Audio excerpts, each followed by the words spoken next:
Reciprocal? Is it utility? It's utility, because then when you're like, hey, I don't have any time to help you, and then all of a sudden it's like you're not getting invited out for happy hour anymore. Right. So the only Yeah. reason that they want to hang out is so that they can use your genius for Yeah. calculus or marketing. But it's a shitty feeling. It I mean, is. it really, but it's interesting because I didn't think about you saying that I was attached to a traumatic situation for her. So maybe I'm trying to now, as usual, give someone the benefit of the doubt. Maybe I don't want you to do that. I know. Maybe they feel like I am a reminder of all those crying and sleepless nights. It's true. I think that happens, especially when you talk about things out loud in relationships or in friendships, when you're like complaining about your boyfriend or like anything that you're complaining about, or you're putting like negative on. When you've like healed from it and you want to move on to it, you kind of notice that you subconsciously leave other things behind as well. It's just like you're trying to move over. So like if she shared too many personal things with you, or too many things that later it's like, I don't want to be that person anymore. It's like when she's now hanging out with you, she probably feels like she's trapped in that type of thing. But it would take two people that are educated and self-aware to talk to each other and be like, okay, I'm totally moving on. Like, I don't want to talk about my ex anymore. I don't want to talk about whatever anymore. But I love our friendship. So like, let's see if we can like have a friendship outside of my complaining. Absolutely. Yes. Well said. And also, I didn't realize that it was a utility friendship sitting on the other side of it. I thought actually there was an intimate friendship there because she was sharing so much with me. Right. And in the reverse, I was sharing stories about my roller coaster relationship to help her through. So I didn't attach my pain to her. I was willing to still have what I thought was an intimate friendship based on mutual love and respect and I guess friendship. So it's very disappointing. It's almost heartbreaking, especially when you like are investing in somebody and you don't realize that they're so, I don't want to say narcissistic, but very self-centered and not very self-aware on how they're affecting other people's lives around them as well. Well, I was talking to one of my other friends about it, and they said, oh, that's because she's an energy vampire, which was a new term for me, but a lot of it makes sense when I've looked up the definition of energy vampire. It absolutely, I mean, so I've heard that before too, the energy vampire. And I think for me, it's not that kind of energy, but you do think like, yeah, it's the same type of thing. I used to be like in a group chat with all of my friends, and they're good friends. They were good friends. They were good friends. And we used to talk all the time. And, you know, a year went by and I realized I'm really trying to improve myself. I'm trying to improve who I am. I'm trying to change my lifestyle, my mindset. And every day I'm talking on, we use this app Marco Polo. So it's like video chatting back and forth. Marco Polo. And every day it's like the same story. And then you realize, well, a year and a half's gone by. We talk almost daily. And I just realized that this is becoming a super negative space. It's actually affecting my mindset in a bad way. Right. And like, I want to be your friend, but I don't want like all of our interaction to be just complaining about how horrible our lives are, but without doing anything about it. I couldn't agree more. And you have some of those friendship groups that are just filled with so much gossip that it's not empowering whatsoever. It's draining. It's completely draining. And that's one of the things I was reading about energy vampires is that if you feel fatigued when you walk away from being with one of those type of people, or annoyed, or just like we're dumped on or exhausted. I mean, you've been around where you people. feel physically affected. Absolutely. Yeah. And then are you giving away your power and your ability to move forward? Because like you were saying, if your friends are constantly complaining about their lives, over time, it keeps you from moving forward, thinking about the negative parts of your own life. Which I think this brings you back to that you become like the top 5 people that you hang around the most. If you're hanging around people that are empowering you, and that no matter what it is, they don't look at you like in anything except for like, hey man, let's be friends. We're going to go to the moon together. You know, like Absolutely. Let's do this together, because it takes a team and you have to build those people around you. You have to build your team. And if you want to get anywhere to reach any kind of goal, you have to know who's on your team. Yeah, you should feel when you walk away from time with a friend, energized and thinking, and also opening up each other's eyes to different aspects that you might not be seeing with your own eyes, because you have a friend to bounce thing off of. Absolutely. Is very encouraging and reciprocal in, hey, have you thought about it this way? Because I want to help you get to the moon. And I feel like that's part of like development as well, is that you can develop those relationships the more confident you are as a person, because you can say negative things and it doesn't mean this person's never going to talk to you again. You know, and it's when you are aligned in your goals and your energy, and I think that's like that third friendship is character. If you have character, it's a lot easier to connect with other people that have strong character, right? In the way they treat each other. So you're not scared to be who you are.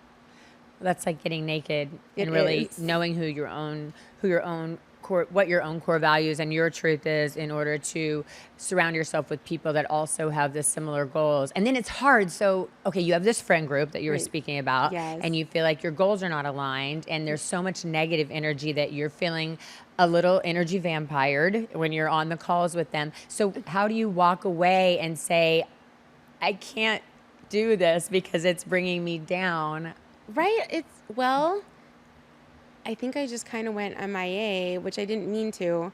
And then I started checking in, and they're like, well, you just check in once in a while, say something about yourself, and then you leave. I go, well, I don't want to ask questions because I know I'm not going to be here to answer them later tonight or tomorrow or whatever. It might be another week before I check in on this platform. But then I start thinking, well, if you really wanted to be my friend, wouldn't you just call me or like maybe text message? Like, why do we have to exclusively talk through this app, right? And those are exhausting. Yeah. I'm on so many of them because my daughter, being an athlete, still being young, all the moms are on these big long chats, and Never when ending. people share their emotions, it's like, oh no, I don't want to look, because then there's 24 of us and now everyone has to give advice or gosh. share an emoji, and it's just can be very exhausting. It is exhausting. But trying to figure out how you move forward without saying, I can't handle the negative aspects of this friendship group, because you want to be there for the person or people. And it's not that you don't want to be a friend, but if they're not moving forward, then it's holding you back. Yeah, it is holding you back. And so I think you can't really explain that because there's no explaining it. Like, I'm pretty sure I'm an energy vampire sometimes to some people. Absolutely not. I do think so. And I think that also, like, I can also encompass that, like, I might over text. Sometimes my texts are as long as my emails, which are a little bit outrageous. So I know that I have issues as well. But I think that it doesn't really matter. Like, in the end, I know that sounds horrible. We all have to protect our own energy source and do our best to not affect other people. But I mean, we're all human. So like, no matter what, there's going to be something that's wrong, but you have to be character based. So like, even with Shannon, for instance, like, right? Yes. I think that like, if she would have just talked to you and used like a better character in her, I hate to say that, but like just going MIA on somebody after they've been there for you and with no response it's literally ghosting. And I was totally ghosted by a friend. I thought that was Yeah. like a romantic relationship Right. thing. But and it was not as though we had an argument or anything. It was just that when I wasn't needed anymore, I was discarded. And Literally. I'm not even, I'm not angry at all. I'm just kind of like, wow, that really shocked me. And it hurt me because I thought that you were a bigger and better person and a closer friend. I thought that this was reciprocal. You I gave her didn't too realize much. I was a utility. Yeah, you gave her too much credit. Way too much credit. And that's where that's like where the problem is, right? Like, you expect people to be a certain way, but the other thing is she's also probably going through so much that she's not really able to be a good friend. But like, what she gave you was probably to the capacity that she could give you, right? And why she didn't verbalize those things or talk to you about it is where the pain is. The pain is not in that you don't have time for me or that you're going through so much or that whatever. Like, I can understand all that. I'm sure you Right. can, because you're the most understanding person I've ever met in my life. But it's just that she ghosted you. Also, It's I'm mad at mean. I think I'm also mad at myself because Yeah. I consider myself to be an excellent judge of character, especially after all the years of dealing with housewives and meeting a lot of people who are energy vampires and want something from you constantly. And when I was told by Tamara, who is a friend of mine also, she warned me ahead of time that this was going to happen because it happened in her relationship with Shannon. And I thought, that's never going to happen, not with me, because I've been there so much. And now I feel like an idiot. Like I was totally hoodwinked and ghosted and dropped by the side of the road. It's so horrible. Okay, so there's one big Oh. question. So what happened when you saw her? Like, you saw her, you guys were there, you looking across the table. Was there tension? Was it weird? Like, what happened? But we got out at the valet and she acted like there had been no space in between. Just, hey, oh my gosh, great to see you. And I thought, am I the only one that realizes that I haven't heard from you in a very, very, very long time? And that I just was surprised that she acted like we hadn't even missed a beat. And so then after I said, my feelings are really hurt and that I haven't heard from you, and I had been told that you were going to do this to me, and I was just shocked that it actually happened. I think she was a little shocked, and I'm not sure if she had to go through some self-reflection, but then it was just awkward for the rest of the night. And the guy that she was in the relationship with on the roller coaster that I had to listen to on a daily basis was at the opening of Fletcher Cantina also. Oh my and gosh. so that was super awkward. And he was at one end of the table, which happened to be where I was sitting talking to someone else. And Shannon was all the way at the other end. And so it couldn't Got have worse been and worse and it was worse. so very awkward. And it wasn't meant to be that way. It just ended up that I was talking with one of the newer OC housewives, and she was sitting at that end. So it wasn't intentional on my part. And as I said, I'm not angry. I don't want to get back at anyone. It just course not. surprised me. And I don't think I felt as used in a friendship as when maybe I was in high school. I just didn't think that grown women, even though, I mean, come on, with housewives, there's a lot of fighting, but that they would turn your back on a friend like that. It's difficult. Surprising. It's interesting, but I do think that her being like shocked, either one, she is a fabulous actress, or two, she literally is completely unaware of her behavior. That's almost how it seemed. Just that she's so wrapped up in her own world Yeah. that she was unaware somehow of the fact that I had completely disappeared, which I find impossible because we spent so much time together. And then, the other day I had an interesting friend tell me something, that someone that is a real friend to me, that they have their friends that they just go out and hang out with. And I was Pleasure thinking friends. about the friends that I see regularly, because I love live music, and so there's a big group of us that go listen to live music, So many. but then we don't really talk outside of that. So what is that, like a party friendship or The pleasure friendship. pleasure? That's a better name for it than Yeah, it's party the friendship. pleasure friendship. Yeah, it's like You just have fun together. You do fun things together. And you but- don't worry about your friendship. Right. And when you see each other, you're super happy You to just see have a each good other, time. hang out, have fun. And I would, of course, be there for them if they ever needed me, but we just have a great time together. And I think that is also the situation with me and some of my daughter's athlete moms, because we only really see each other. That's Bridget. I'm gonna fix this really quick. Why? It's Majesty. Pleasure That's friendships. okay. You remember that was good. Pleasure friendships. But don't you think that's kind of the same as like friendship? I was going to ask about that, about friendships, like when your kids are on an There we go. athletic team. Do you want me to cut it Yes. right here? Like, Yeah, can we? Right? What? Yes. Yes, please. And we're at about 20 Okay. minutes right now. Oh, Okay. that went quick. That's good. Yeah, you Okay. guys are doing a good job. Okay. Okay, thanks. Okay, that's good. I think so too. So pleasure But friendships. there was some other quote that I liked. But do you think those are called pleasure friendships? Yes. The ones when you're in groups of parents that are put together because of their kids' events and stuff. Sometimes. But then they could grow. But right? sometimes, I mean, honestly, those were the worst friendships I ever had. Well, and then there's that bears the question: do you have to be friends with your kids' friends' parents? Right? Like, is that a requirement? And I think, like, okay. Okay. But with pleasure friendships, I would say that that's one of the best things about being an adult, like, right? Is that you can just meet somebody. That's the thing. Like, you two people meet and then they're just like, maybe not to the moon, but just like, hey, this is what we're going to do. You don't have to like sit there and discuss it and like have parameters and expectations. It's just like, we're going to go have some fun and it's a great time. Like, Yeah. I like to dance. You like to dance. Yeah, and bond over a common interest. Yeah. Okay, so we're just going to start with. Pleasure friendships. Okay. We got to talk more about it. All right, when I hit this, give me like, or I'm gonna count you guys in. We forgot Okay. last time. Sorry, I blame Gemma. That's okay. I can take it. All right, The Naked Truth with Taylor Armstrong, episode 18, segment 1, take 2. In 5, 4, 3. So, pleasure friendships. Now, I love to listen to live music, as you know, and go out and hang out with my friends. But there are definitely friends of mine that I only see in certain spaces because we have common interest. I love And I that. think that's perfectly normal and it's fine. And when we see each other, we don't get deep. We just enjoy ourselves, have fun, and then we walk away until we see each other again. Now, No expectations. no expectations. No rules. No like laying it all out there. It's just kind of like, hey, Anesha's playing tonight. You want to go? Yeah. Oh yeah, I'll be there. I was already gonna go. Okay, cool. See you See you there. there. That's Exactly. it. You have a great time for like 4 hours. Go home.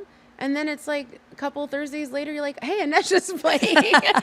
Where do you want to go? The great part about it is it's actually a building feeling. Like we talked about character friendships. When you walk away from a character friendship, you feel positive and supported and excited and you want each other to succeed. And in a pleasure friendship, You just the look forward to the next consistency time. of just like, let's just enjoy each other's time together. And that feels like it builds me up too, is getting excited to see my live music friends. Yeah, So- exactly. I'm sure you're like, I wonder who's going to be there tonight. Or like, what, I think you can look forward to it just like a regular thing, a regular friendship where you call each other and you make a exact plan. But I like the spontaneity of it. It is And fun. it is kind of like having a team, like people like team sports, or just like being the camaraderie of liking the same thing, whether it's like a hiking club or live music or bowling. Well, bowling's more team organized, but those places where you can just show up and be there and exist and have a good time and go home. And the great thing Yeah. about it too, and with the pleasure friendships in those examples, is if one of the normal people that you see, live music or hiking, if they don't come, there's no obligation. It's just like, hey, we're all going to be here. I hope you're there. And if they're not, it's not a big No. friendship where you feel hurt, or it's just an exciting, fun time to spend think- together. Yeah, I think I like that. Do you think a pleasure friendship can also be like a regular friendship, but you only call that person to do things? Like, I have one friend who likes to drink. And if I know that if I'm going to a bar to see live music, that's my friend that I bring for that. Wait, is that me? No. It could be that. I'm a know, multifaceted friend with you. You are. I think that's why you're like a best friend. I think you have to be like all of those things and they have to work harmoniously to like really hit it off, like have a long-term friendship. They have to have all those things. I totally qualities. agree, because in the character friendships, you definitely have to have intimacy and really share a lot about your lives together to build those long-term character relationships. But if you can take those character relationships and still have a pleasure friendship aspect, Absolutely. all wrapped up into one, and then with the utility friendship, if it's reciprocal, I think it's like a mutual using because you want each other to succeed. Yeah. So it's like, hey, I have this opportunity. I met this person. Or, hey, I'm going to go to this networking event. You want to come with me? You could meet somebody for your business. Or it's just supporting that person like indefinitely and forever. so the ultimate friendship, I think we've determined, is Yes. when you have the character, pleasure, and utility, as long as it's mutual, Yes. all put together. But All don't put ghost your friends. Yeah, Just don't do ghost it. your friends. Don't ghost, because it just hurts. I mean, just sit down and explain. I mean, like, come on. Like, I don't even okay, the whole ghosting aspect to me is just totally insane. And I don't know what it's from, like people thinking they have no respect for other people, like whatsoever. Like, this is another human being with feelings. I don't think like ghosting in dating, ghosting in business, just ghosting in general. Learn how to be accountable for your own actions and feelings. Amen. It doesn't matter what they are. I would rather have somebody just tell me like, hey man, like you drive me crazy. Right. Like, I just cannot maintain this. And we just go, yeah, you know what? Guess what?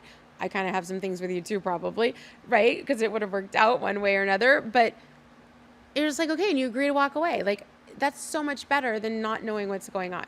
Yeah. Have the balls to tell someone what's going on as Yeah. opposed to just disappearing from their life. Right. That's so immature. It It's blows my rude. mind. And I hear the term all the time. And I think, are these grown-ups that are actually just disappearing from people's Yes. lives without an explanation? Or in the middle of conversations. It's just like, so immature. it's just so weird. I have friends that like literally, I'm probably one of them actually. You text No, a you're bunch. not. I text people and then I just think to myself, like, they'll just get back to me whenever they can. Like, I don't sit there and actually wait for a response. But then I have friends that wait for responses. And because I'm so busy, I'm like, oh, you know what I mean? It's like, then they get their feelings hurt. yeah, then they get their feelings hurt. And I'm like, oh, but it's text message. I guess I feel like if you need to get a whole thought out, you need to talk to a person. 100%. Because how do you not misread each other? Because I could have like, like my friend could have sent me a text and I might have looked at it. This is how my life goes. I might have looked at it. So now it says that I read it or whatever. And I'm in the middle of another conversation while I looked at it because I was being rude to that person. Right. Because I'm like on my It's phone so 100 times. And then they're like, you left me on red for like 3 hours. I'm like, I don't even know what red is. And like, what does that Pay mean? attention to me. I'm like, how do I explain? Like, I didn't do it intentionally at all. I'm literally not paying attention in detail. And then I'm at home and I go through like the 20 texts I didn't respond to. I know it happens to me all the time, especially because I'm on so many group texts too, and it's just Yeah. pinging and pinging and pinging and pinging. And sometimes I wish on those big groups that someone would just say a separate one that's just the facts. Like, okay, we're all meeting at 7.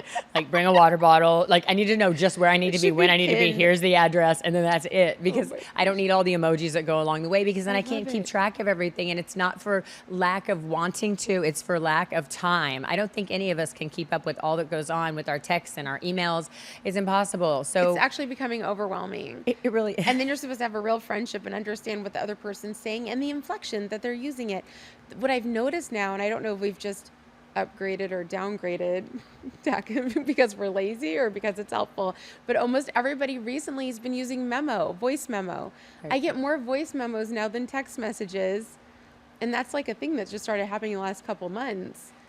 I get the same, Yeah. absolutely. I do like those better though, because I can press the button. I and- know, I get them from you all the time. Yeah, and listen to them. And now I'm like, this is way better. Yeah, absolutely. Yeah. Especially when you're driving. Yeah, oh, yeah, way better that way.